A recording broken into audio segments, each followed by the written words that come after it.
G'day, this is Chris Savage from RL Ministries in Australia, welcoming you to this session of the Book of Revelation. I pray that it will be of benefit to you and help you to grow in the understanding of the scriptures. Thank you for joining with us tonight. So welcome to this tonight's session of Revelation. We're going to look at chapter 19 verse 7 down to chapter 20 verse 6. Now last session we saw the fall of Babylon. Babylon, remember, has to be rebuilt. It's the city, it's the headquarters of the Antichrist. And she received a double punishment because of her works of sorcery and the killing of the saints. Now, it's going to be a very swift destruction. And we're going to see three groups. Well, we saw three groups lamented over its fall. It was the kings of the earth, who were the political rulers, the merchants of the earth, because remember, Babylon becomes the economic and political capital of the world, and then the shipmasters, the transport workers who made their money transporting goods around. Babylon will be destroyed totally, and the ones rejoicing in heaven were the saints, the apostles, and the prophets. And now we have a prelude to the second coming. And that is the marriage of the Lamb in heaven. So the wedding feast will be on the earth to start the kingdom. So the marriage ceremony is in heaven, wedding feast on the earth. Now, Christ comes as king, but he's coming to judge in the second coming. And even though he returns with two armies, he was alone. He was alone against the armies of the Antichrist, and there's a massive slaughter. And in fact, last week we had a look at Isaiah 63 verses 1 to 6, which shows their Messiah. He was coming from this place in Edom called Bozrah. And Isaiah said, "Hey, who are you? And why are you blood splattered?" He said, "Oh, well, I'm mighty to save. I've just delivered, the tents of Judah down here, and I'm heading back." So he is bloodstained because he went to war with the armies of the Antichrist, having delivered the Jews from Bozrah. Okay, let's kick off into tonight then. Now, I've given you a bit of a chart here. This comes out of Dr. Fruchtenbaum's book, The Footsteps of the Messiah. All the charts come out of that, and most of the information comes out of that as well. Now, here we see the campaign of Armageddon, and there are 8 stages to it. This is just something for us to get a grip on it. First stage, we see the assembling of the allies of the Antichrist. And where was that? That's down in Megiddo. That's why it's called Armageddon, the mountain of Megiddo. Second stage we see is the destruction of Babylon, the headquarters of the Antichrist. The third stage is the fall of Jerusalem. The fourth stage is the armies of the Antichrist. After they've finished fighting in Jerusalem, they head down to Bozrah, where the majority of the Jews are hiding. The fifth stage is the national regeneration of Israel. And the sixth stage of the campaign is the second coming of Messiah. And then the seventh stage, we have Messiah. He battles with the Antichrist armies from Bozrah back to the valley of Jehoshaphat. And in the eighth stage is we have Jesus' victory ascent up the Mount of Olives. That just gives you the stages, a bit of a time frame. Okay, now the campaign of Armageddon. We see this in chapter 19, verses 17 to 19. Now, when Jesus comes, he comes to put an end to the campaign of Armageddon, which has been raging, and with his second coming, there's going to be a massive slaughter of the armies of the Antichrist. And with so many dead bodies, they're strewn all over the place in the land of Israel, an invitation is now given to the birds of the heavens to come to a great supper. In verse 17 of chapter 19, "And I saw an angel standing in the sun, and he cried with a loud voice, saying to all the birds that fly in mid-heaven, 'Come and be gathered together unto the great supper of God, that you may eat the flesh of kings, and the flesh of captains, and the flesh of mighty men, and the flesh of horses, and of them that sit thereon, in the flesh of all men, both free and bond, and small and great. So all these terms that we see here are military terms, because when Jesus comes, when Messiah comes, he comes and he enters into fighting with the armies of the Antichrist. And the dead bodies of the armies of the Antichrist now become the food or the supper for the birds of the heavens. The scavenging birds who begin to eat away at the flesh, and they're going to be gorged. Now, while the saints are invited to the marriage supper of the Lamb, the marriage feast, the birds of the heavens are invited to another supper, and that is the eating of human flesh, because of the mass of dead that will now lie unburied. Now, much of what has been said here has its background in two passages in Isaiah. Isaiah chapter 34, verse 1, and Isaiah 63, 1-6. Now, in the last session, we talked about the fact that the flight of the remnant of Israel will be to the city of Petra or Bozrah. And it was a couple of sessions ago, I think. And after the Antichrist takes his armies and captures Jerusalem, he next moves in to destroy the remaining Jews located in a place called Petra or Bozrah, which is in southern Jordan. Now, it is while the Jews are down there that we'll have the national regeneration of Israel. It is to the city of Petra or Bozrah that the initial return of the Lord will take place before he actually comes to the Mount of Olives.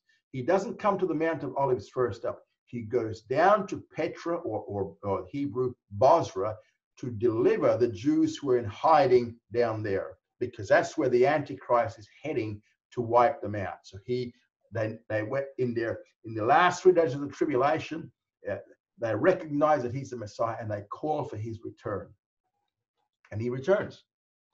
Now, we'll find that many of the similar statements of Revelation 19 in these two Isaiah passages. Isaiah 63, which we covered last week, and Isaiah 34, 1-3, which I posted it here for us. This is Isaiah 34, 1. Come near, ye nations, to hear, and hearken, ye peoples. Let the earth hear, and the fullness thereof, the world and all things that come forth from it. For Jehovah hath indignation against all the nations, and wrath against all their host. He hath utterly destroyed them. He has delivered them to the slaughter. Their slain also shall be cast out, and the stench of their dead bodies shall come up, and the mountains shall be melted with their blood. So far in these 3 verses of Isaiah 34, we're told that God has indignation against all the nations without exception. And the sword is about to strike against them all. Now, when the sword of God strikes against all the nations, in what locality? Where is it going to strike them? Verse 5. For my sword hath drunk its fill in heaven. Behold, it shall come down upon Edom and upon the people of my curse to judgment. So, the specific country where all the nations are struck by the sword of God is given as the land of Edom, or modern day southern Jordan. But then verse 6 gets a little bit more specific. It says the sword of Jehovah is filled with blood. It is made fat with fatness, with the blood of lambs and goats, with the fat of the kidneys of rams. For Jehovah hath a sacrifice in Bozrah, and a great slaughter in the land of Edom. So, the specific city within the land of Edom where God strikes all the nations is the city of Bozrah. And we know that today as Petra. So, both verse 6 and verse 7 look at the striking at Bozrah against all the nations as a great sacrifice. And it is a sacrifice of the armies of the Antichrist that is going to serve as food for the birds of the heavens in Revelation 19. Another passage similar to this that emphasizes the eating of the flesh by the birds is in Ezekiel chapter 39, 17-29. Revelation 19 is almost a direct quote of what we find in Ezekiel 39. Isaiah 63, 1-6, as I said, we did that last week, so we won't go into that again this week. You know, in verses 19 to 20, what do we have here? We have a summary of the campaign of Armageddon. And I saw the beast and the kings of the earth and their armies gathered together to make war against him that sat upon the horse and against his army. So, at the close of the campaign of Armageddon, we're told the Antichrist and the false prophet are cast into the lake of fire. That's what we're told. All the other Gentiles are eventually going to be killed and sent to hell. We know from Joel chapter 3 and Matthew 25, 31-46, that the other Gentiles who live after the campaign of Armageddon, who are with the Antichrist, are going to undergo a judgment, the judgment of the living Gentiles, and that's the sheep and goat judgment. And this is going to determine whether or not they will enter the kingdom, and to qualify for the kingdom, they have to be saved.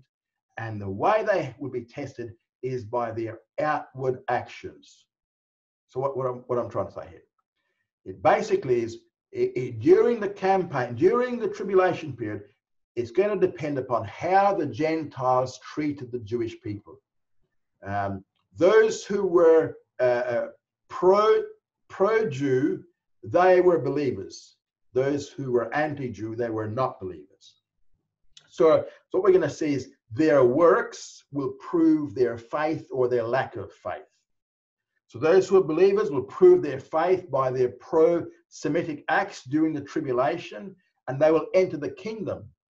But the others who were unsaved will prove their unsaved state by their anti-Semitism, and they'll be the ones who are killed and sent to hell. In verse 20, we see the Antichrist and the false prophet. And the beast was taken, and the beast here is talking about the Antichrist. And the beast was taken, and with him the false prophet that wrought the signs in his sight, wherewith he deceived them that had received the mark of the beast, and them that worshipped his image. They too were cast alive into the lake of fire that burneth with brimstone. So we're told that the Antichrist, along with the false prophet, are cast alive into the lake of fire at this stage before the kingdom. And just let me recap quickly. Remember, we spoke about Satan, the Antichrist, false prophet, counterfeit Trinity. Satan, the counterfeit Father, the Antichrist, the counterfeit Son, false prophet, the counterfeit Holy Spirit. So what we see here is that the Antichrist and the false prophet are cast alive into the fire. However, there's a little bit of a problem here, because we know from 2 Thessalonians chapter 2, verse 8, Paul writing, he says there, and then shall be revealed the lawless one, whom the Lord Jesus shall slay with the breath of his mouth, and bring to naught by the manifestation of his coming. So, according to 2 Thessalonians 2, verse 8, about the first casualty of the second coming of Christ is going to be the Antichrist himself. He will be killed at the time that Christ returns at the second coming. And we have a more graphic picture now of what happens to the Antichrist in Isaiah chapter 14, which I've put here for us. Isaiah chapters 13 and 14, what do they cover? They cover the destruction and the fall of the city of Babylon, the world capital. But chapter 14 emphasizes what's going to happen to the king of Babylon, the Antichrist. Remember, Babylon, the rebuilt Babylon, will be the political and economic headquarters of the Antichrist in the future. Now, Isaiah chapter 14, verses 1-2, make it clear that what is about to be described here is in conjunction with Israel's final restoration after the second coming of Messiah. In Isaiah chapter 14, verses 3 to 8, we read here, "And it shall come to pass in the day that Jehovah shall give thee rest from thy sorrow and from thy trouble and from the hard service wherein thou wast made to serve." Verse 4, "That thou shalt take up this parable against the king of Babylon and say, How hath the oppressor ceased? The golden city ceased. Jehovah has broken the staff of the wicked, the scepter of the rulers, that smote the peoples in wrath with a continual stroke, that ruled the nations in anger with a persecution that none restrained. The whole earth is at rest and is quiet. They break forth into singing. Yea, the fir trees rejoice at thee, and the cedars of Lebanon, saying, Since thou art laid low, no hewer is come up against us."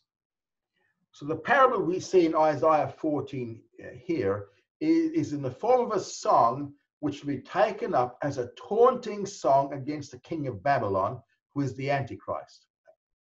Now, notice that the word scepter is singular, right? Why? Because he, the Antichrist, is the scepter of the many rulers, because he is El Supremo. He is the one who ruled over all the other kings of the world as the one world ruler. And because of his tremendous persecutions and oppressions, now the world is finally breathing a sigh of relief, because he has been done away with. He's been killed. They've been holding their breath for 3.5 years. And now a sigh of relief. He's finally gone. Now, Isaiah 14 verses 9 to 11 show us what happens when the soul of the Antichrist enters into hell. It says, "Sheol," which is Hades or hell, "from beneath is moved for thee to meet thee at thy coming. It stirreth up the dead for thee, even all the chief ones of the earth. It has raised up from their thrones all the kings of the nations." Verse 10, "All they shall answer and say unto thee, Art thou also become weak as we? Art thou become like unto us?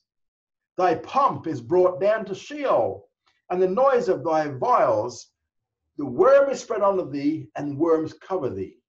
So what we see here is, as the soul of the Antichrist enters hell, suddenly, it says in verse 9, the dead are stirred up.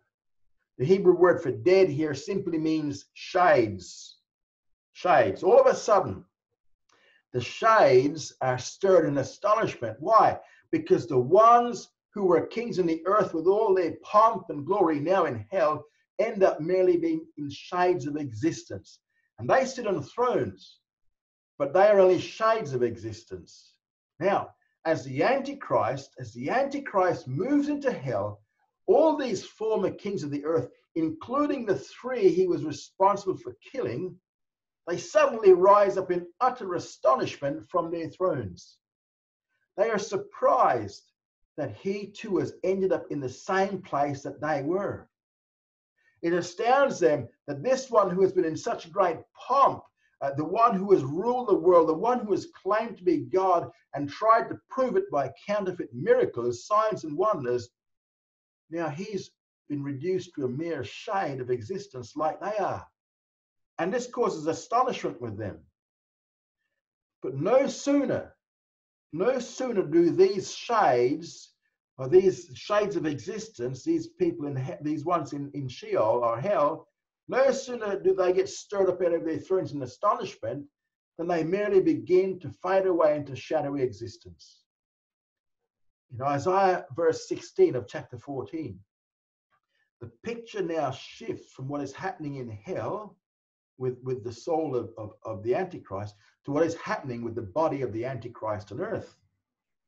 Verse 16 says, "They that see thee shall gaze at thee, they shall consider thee, saying, Is this the man that made the earth to tremble, that did shake kingdoms, that made the world as a wilderness, and overthrew the cities thereof, that let not loose his prisoners to their home?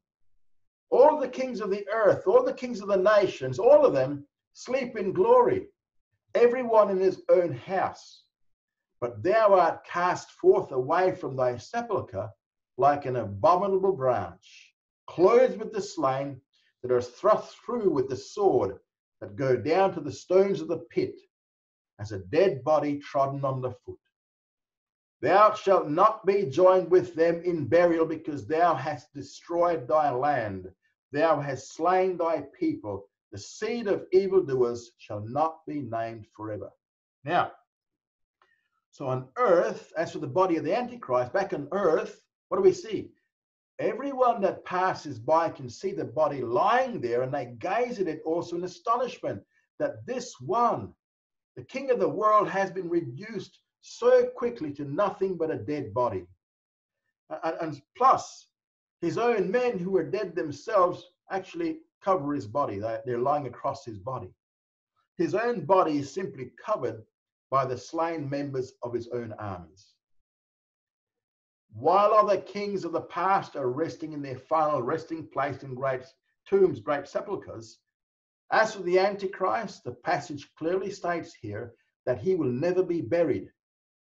For you are cast forth away from thy sepulchre, thy tomb. Means he's not going to go to the tomb.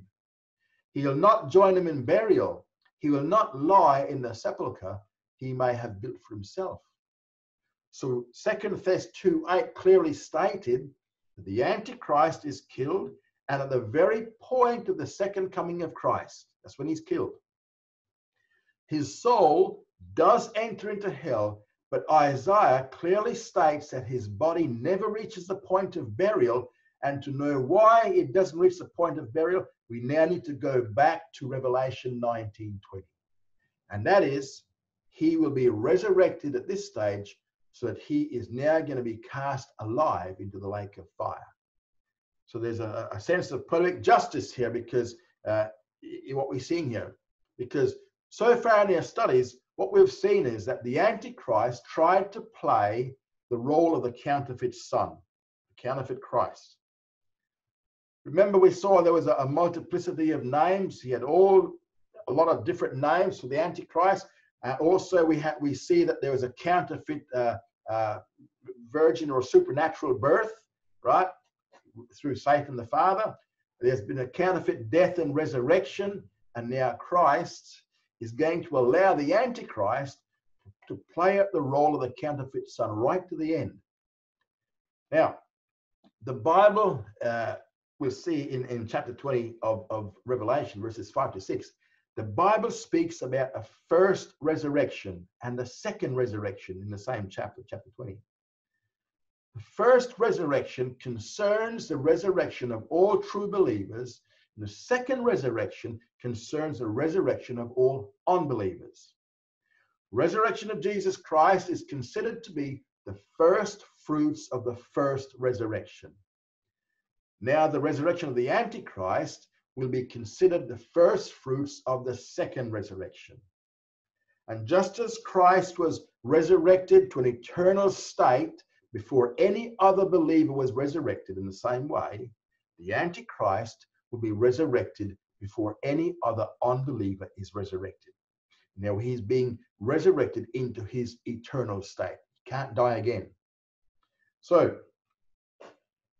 he's resurrected into a new eternal body, and then he'll be cast into the permanent home for the unbelieving. So he and the false prophet enter the lake of fire alive, which is how all unbelievers will enter that place. All human beings are resurrected into new bodies, both believers and unbelievers. The difference is, where are you going to go? Where are you going to spend eternity? Just as a period of time spans out between the resurrection of Christ, the first fruits, and the resurrection of the righteous ones, even so, what we're going to see is there's going to be a 1,000-year gap between the resurrection of the Antichrist and the resurrection of all other unbelievers. For he'll be cast alive into the lake of fire, along with the false prophet, for a period of 1,000 years. That's while the kingdom's going on. So the counterfeit Son and the counterfeit Holy Spirit are both cast alive into the lake of fire. And they have it all to themselves for the first 1,000 years. No one else will join them for that 1,000 years. So they'll have their own private club for 1,000 years in the lake of fire. But remember, the lake of fire is simply weeping and wailing because of the torment. So there's no games going on down there. Verse 21, it says, and the rest, chapter 19, verse 21, and the rest were killed with the sword of him that sat upon the horse, even the sword which came forth out of his mouth, and all the birds were filled with their flesh. So the armies themselves will be killed by Christ's sword, and the number of dead will be so great that the vultures will have more than they can eat.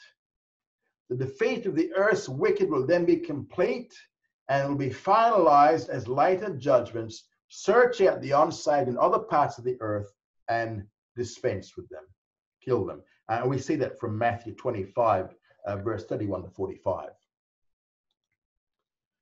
Now, in chapter 20, verses 1 to 3, we see the binding of Satan. So we have, as for the other, so Satan is the other member of the counterfeit trinity. He's a counterfeit father. And what happens to him, we now see in Revelation 20, verses 1 to 3. And I saw an angel coming down out of heaven, having the key of the abyss and a great chain in his hand. And he laid hold of the dragon, the old serpent, which is the devil and Satan, and he bound him for 1,000 years and cast him into the abyss and shut it and sealed it over him, that he should deceive the nations no more until the 1,000 years should be finished. After this, he must be loosed for a little time. So as for the counterfeit father, he will now be confined into the abyss. And remember, the abyss, as we spoke about earlier, it's a place of temporary confinement for fallen angels. There are demons confined there now, but they'll be released during the 5th and the 6th trumpet judgments. And during the kingdom period, during the 1,000 years of the Messianic or Millennial Kingdom, the demons are either going to be confined in Babylon or in Edom, and both places will become the places of a confinement for demons in the kingdom. Because remember, all the demons who are confined in there were both released at the 5th and 6th trumpet. So there's at this 5th and 6th trumpet, no demons in hell anymore. Now, but even for Satan, it's going to be a temporary place of confinement because he's going to be there for a period of 1,000 years. But verse 3 says that after the 1,000 years, he's going to be released for a short period of time. Now, in verses 4 to 6 of Revelation 20, it deals with the Messianic kingdom itself. Now, most of Revelation has been spent dealing with the events of the tribulation. Chapter 4 to chapter 19 have given us the details of the events of the tribulation. Now that he comes to the kingdom, he only spends 3 verses concerning the kingdom, verses 4 to 6. Why do we have such a discrepancy as far as the amount of material? Well, remember, when we first began our study of Revelation, I said that one of the key purposes of the book of Revelation is that most of the information found in chapters 1 to 20 is found somewhere else in the Old Testament. But all of this massive information of Old Testament prophecies, they're scattered all over the Old Testament. And remember what we spoke about, it would have been impossible for anyone to sit there with only the Old Testament and try to dig out all this massive information and place it in a chronological sequence of events. It would have been just impossible. That's why God gave us the book of Revelation, because what John does is he takes all this massive prophecies of the Old Testament regarding the tribulation and puts them into a chronological sequence of events. So we can now know what happens in what order. And we've seen it so far. But concerning the kingdom, all we need to know about the kingdom has already been revealed in all the Old Testament prophecies and all the Old Testament. Nothing much more can be said about the kingdom that hasn't already been said in the Old Testament, because concerning the kingdom, we're not dealing with the sequence of events, but what life in general will be like.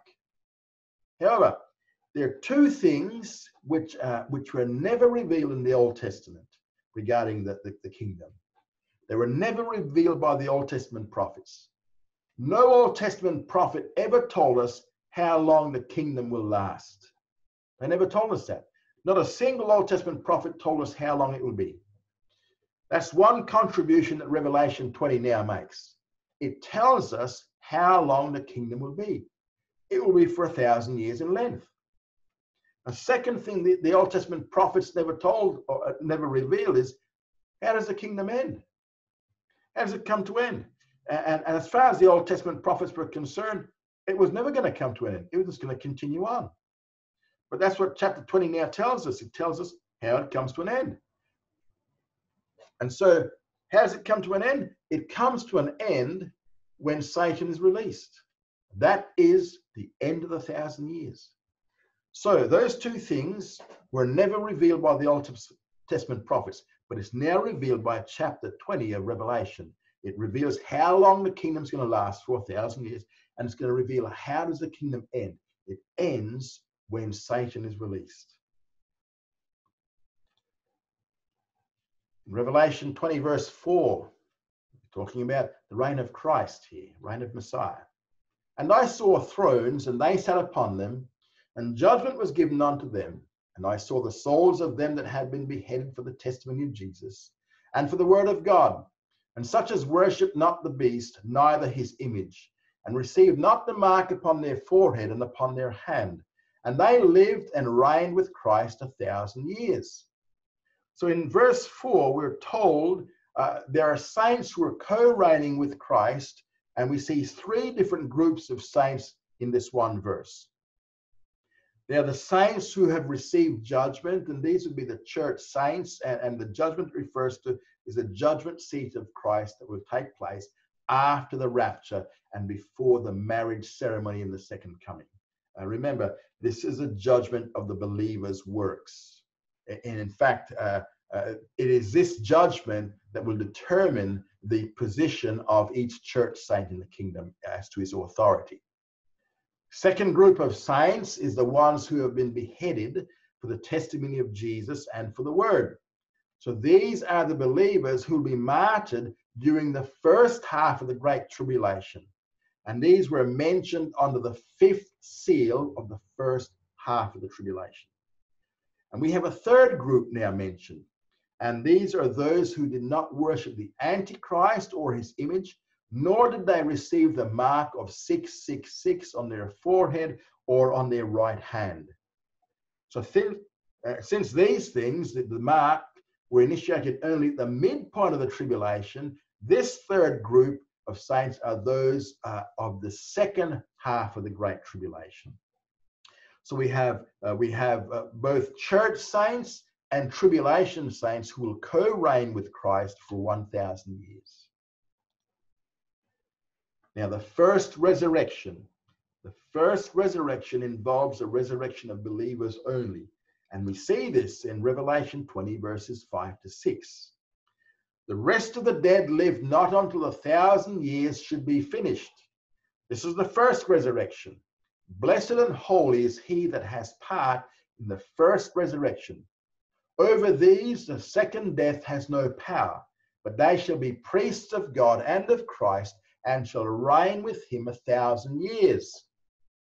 So according to verse 5, the resurrection of the tribulation saints completes the first resurrection, and it is separated from the completion of the second resurrection by 1,000 years.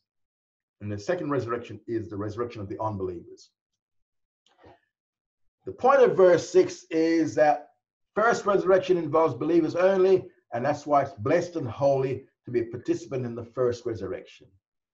First resurrection, though, it's not a general one-time resurrection. It's not a general one-time resurrection of the righteous ones, but it actually comes in stages in an orderly progression. And we see this from 1 Corinthians 15, verses 20 to 23. And I'll put it here for us. 1 Corinthians 15, 20 to 23. It's Paul's writing, and he says this, but now has Christ been raised from the dead, the first fruits of them that are asleep. For since by man came death, by man came also the resurrection of the dead. For as in Adam all die, so also in Christ shall all be made alive, but each in his own order. Christ the first fruits, then they that are Christ's at his coming. Okay, so after declaring that a resurrection of the righteous will occur, Paul then states that the righteous will be resurrected, each in his own order. And order here, it's a military term. It's used for a sequence of troops of soldiers marking in a procession or in a battle.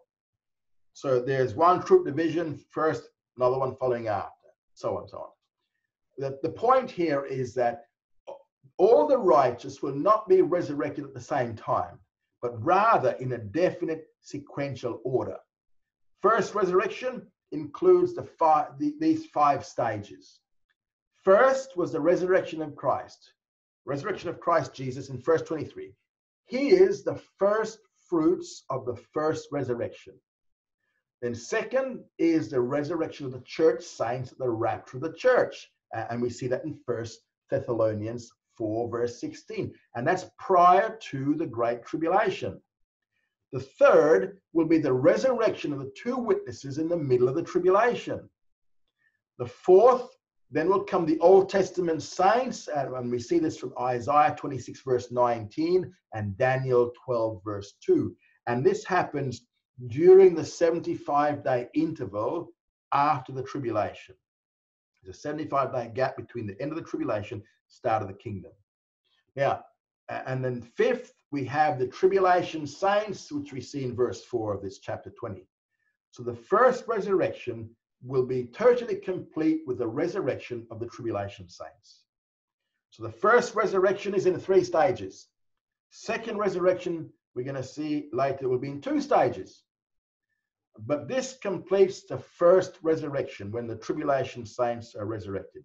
And this is all Revelation has to say about the kingdom itself. What happens? It lasts for 1,000 years. That's what happens. Now, it is because of only 3 verses in Revelation on the kingdom that those who are critics of premillennialism have said that our whole concept of a kingdom on earth is based on only 1 chapter of the whole Bible, chapter 20. What they say is our belief in the pre-mill is based on only 1 chapter in a book that is very symbolic. It is true that the book of Revelation is symbolic. We've already seen that. But the thing is, we never had to guess what the symbols mean, except in a couple of instances, but that's all. Every one of these symbols have been explained either by the book itself or by somewhere else in the scriptures. Now, as far as the teaching of the kingdom, we don't get our teaching from the kingdom from Revelation 20. Why? Because all we get from Revelation 20 is how long the kingdom will be, 1,000 years. That's all we get. And it's true that it is only Revelation 20 that tells us how long it's going to be. But guess what? It tells us 6 times. It tells us in chapter 26 different times how long it's going to be, 1,000 years. Mate, if you want to get your point across, you keep repeating it. It's repeated 6 times in chapter 20. And so he's making a point. The kingdom is going to be 1,000 years. Now, so the basis for the belief in the Messianic age is not based upon this 1 chapter of Revelation. Rather, it's based upon 2 other things, 2 other elements. First of all, it's based upon the unfulfilled, unconditional covenants that God has made with Israel. And these are promises that can only be fulfilled in a Messianic kingdom. And secondly, it's based upon the massive amount of prophecies regarding the kingdom in the Old Testament prophets. And let's have a look at a couple of these things here. First of all, the basis for the belief we see is is on these 4 unfulfilled, unconditional covenants God made with Israel. 4 of them, all 4 covenants unconditional, and so all 4 covenants remain unfulfilled. So for God to fulfill these 4 covenants, there needs to be a kingdom. The first covenant is the Abrahamic covenant, and a couple of the features of the Abrahamic covenant were these. First of all, he said to Abraham, he said to Isaac, and he said to Jacob, to all 3 men, he said this: to thee and to thy seed I will give this land.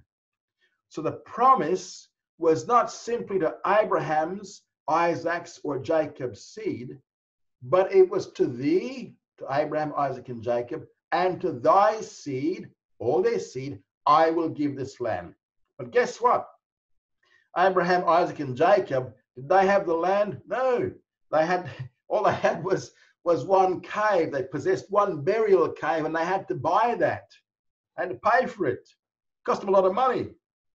So to this day, God has not fulfilled his promise to Abraham, Isaac, and Jacob, nor have the Jews in all their history ever possessed all of the promised land.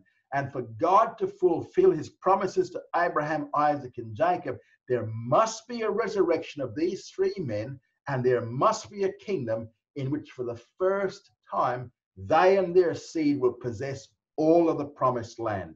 So that's the first thing, the Abrahamic covenant. Then we have another covenant, another unconditional, unfulfilled covenant that God made with Israel, and that's the Palestinian or the land covenant. And this one promised that after a worldwide dispersion, which has already occurred, and it's still in effect today, they're dispersed, there's going to be a worldwide regathering. So the dispersion we've seen has taken place, but the worldwide regathering in total has not yet occurred. For God to fulfill the Palestinian covenant, there must be a kingdom. The third one is the Davidic covenant. And what did it do? It promised 4 eternal things: an eternal house or dynasty, the Davidic throne, an eternal throne, an eternal kingdom, and one eternal person. Now, the dynasty or the dynasty became eternal because it culminated in a person who is himself eternal, Jesus the Messiah. And for that reason, the throne and the kingdom will be eternal as well. But Jesus has never yet sat on the throne of David. He's never ruled over the kingdom of Israel. So the re-establishment of the Davidic throne and Messiah's rule over the kingdom is still waiting for a future fulfillment, and it requires a future kingdom. Kingdom has to come. And then the 4th covenant is the new covenant, which we're more familiar with in Jeremiah 31. And in this one, God promised the national regeneration and salvation of Israel that's going to extend right throughout the kingdom, that will keep every Jew saved, so that one Jew will not have to say to another Jew, know the Lord. For Jeremiah says that they shall all know me, from the least of them to the greatest of them. Every Jew in the kingdom will know Jesus the Messiah, will know him as their Messiah, as their king. At no point in Jewish history has every Jew been a believer or been saved. Has not happened yet. For God to fulfill the new covenant, there must be a regeneration and there must be a kingdom upon this earth. So, one basis for the belief in the Messianic kingdom is not Revelation 20. That's not it. But it is these 4 unfulfilled, unconditional covenants that God has made with Israel. Now, what's the other basis? The other basis is simply this. The Old Testament prophets prophesied extensively about the kingdom.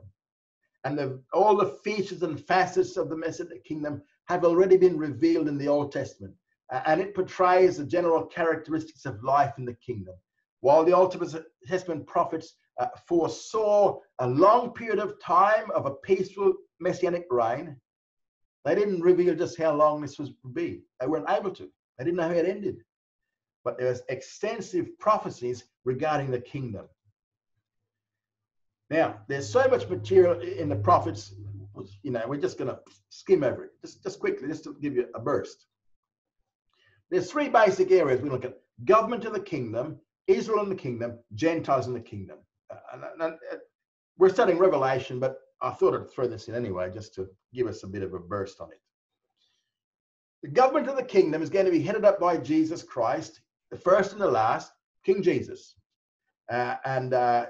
We see his kingship over the world, over Israel and over the world in general. Isaiah 9, there's passages there. Isaiah 9, 6 to 7, Isaiah 16, 5, Jeremiah 23, 5 to 6, Jeremiah 33, 15 to 17. And there's quite a few of them. And Luke chapter 1, 32 to 33. The angel told Mary about Jesus. Okay. And we see it also in Revelation chapter 12, verse 5, and Revelation 19, verse 15. And this is his worldwide rule. Now, from the head of the world, the King, the Lord Jesus Christ, is going to be two branches of government. There's going to be a Gentile branch of government and the Jewish branch of government. And here we go. This chart again comes out of Footsteps of the Messiah. Regarding the Gentile branch, is going to be the church and the tribulation saints co-reigning with Christ. We saw this in Revelation chapter 20, verse 4 to 6. Under them will be the living kings of the Gentile nations who will be over the living Gentile nations themselves. Remember that going into the kingdom, there's going to be ordinary human beings entering in the kingdom. Gentiles, Jews entering into the kingdom in their human natural bodies. So then, in the Gentile branch of government, the chain of command will be from Messiah to the church and tribulation saints to the kings of the Gentile nations. Easy one. On the Jewish branch of government, the one who will be over Israel under the regency of Christ will be the resurrected King David. And Jeremiah 30, verse 9, and Ezekiel 34, 23 to 24, Hosea 3, 5, they all talk about this. Under David will be the 12 apostles sitting on the 12 thrones, judging the 12 tribes of Israel, which tells us there'll be one apostle put over each of the tribes of Israel. 12 apostles, 12 tribes. And Matthew chapter 19, 28, and Luke 22, 28 to 30 tell us this. Beyond that, they also mention princes, which will also have authority in the kingdom. Is multiplicity of princes. Isaiah 32, 1 and Ezekiel 45, 8 to 9 tells us about this. We know one of them is, well, he probably is, we think it is, and that's in Haggai chapter 2, verse 20 to 23, tells us Zerubbabel will be one of these princes who will have a position of authority in the kingdom. God says he'll make him his signet ring, or his signet. So beyond that is going to be judges and counselors mentioned in Isaiah 1:26. But Israel will be over the Gentile nations. And again, we see that it's not a study in the kingdom, but you know, Deuteronomy 15:16, Deuteronomy 28:1, and verse 13. So the chain of command in the Jewish branch of government is from a Messianic King Jesus to David, to the 12 apostles, to the princes, to the judges and counselors over all Israel, which will be serving as the head of the Gentiles. There's a lot of stuff about Israel and the kingdom. Just quickly, Israel is going to be totally regenerated, each individual. Jeremiah 31, 31 and 34, New Covenant tells us that. Israel will be totally regathered and all Jews will be in the land, in the kingdom. The land of Israel will be restored to Israel in its totality with the boundaries of the Abrahamic covenant. First time ever. Throne of David will be totally reestablished. Israel will be totally reunited as a nation, never to be subdivided again. They'll be the head over the Gentiles. We saw it before. Isaiah 14, 1 and 2 tell us that. They'll serve as God's witnesses in the kingdom. And the land is going to be subdivided in a different way to what it was under Joshua. And we know that from Ezekiel 40 to 48 tells us a lot of stuff about this, about Israel in the kingdom. So Israel will regain all the land, but the land will be subdivided into tribal territories, but again, different to Joshua. What else do we know? South of Judah will be a high mountain in the land which will serve as the highest mountain in the world. And it's going to have a 50-mile plateau on top of this mountain. And within this mountain, it's subdivided into three different areas.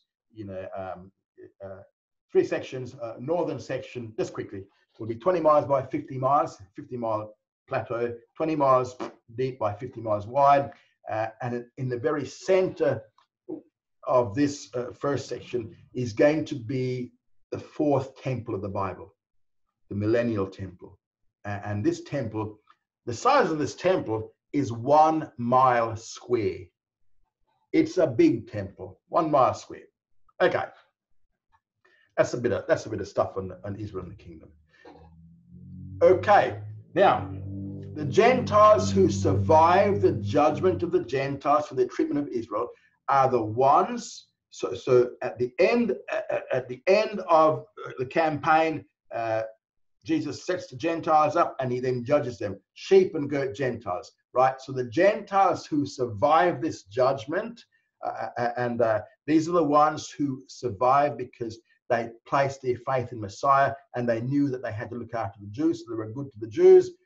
These are the ones who are going to enter into the kingdom, and these are the ones who are going to populate the Gentile nations in the millennium. So these are the sheep Gentiles. Because of their faith shown by their pro-Semitism, they'll be able to participate in and populate the kingdom. And I bet these Gentiles in the kingdom are four things. First of all, they're going to be subject to the King Messiah's reign. All right? And they're going to serve as servants of Israel. And we see subject to King Messiah's reign, Isaiah 49:6 and Isaiah 60 verse 3. Serve as servants of Israel, Isaiah 14:1-2, Isaiah 49:20-23, and a couple other chapters, a couple of sections there. All Gentile, this is in the kingdom, all Gentile nations are obligated to send a delegation for the observance of the Feast of Tabernacles each year. And Zechariah tells us this, Zechariah 14:16-19. Now, imagine in the kingdom, any nation that refuses to send a delegation to Jerusalem at the Feast of Tabernacles, why would you want to do that?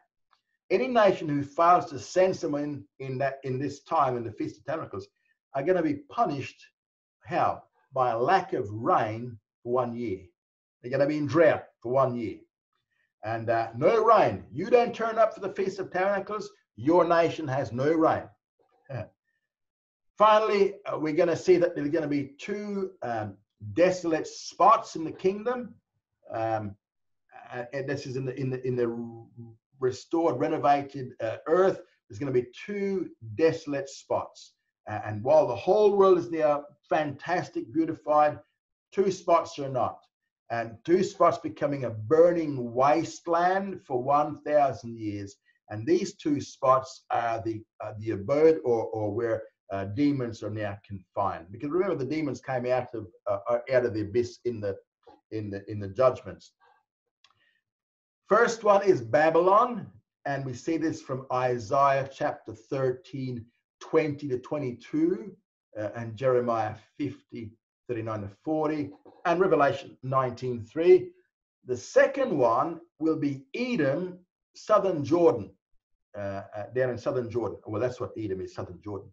And Isaiah 34:8-15, and Jeremiah 49:14-22, and Ezekiel 35:14-16. So that was just over some extra stuff there, just to know where we're heading. And that is our lot for tonight. Okay, going to contact us there, or contact details there on the screen. Thanks for turning up tonight.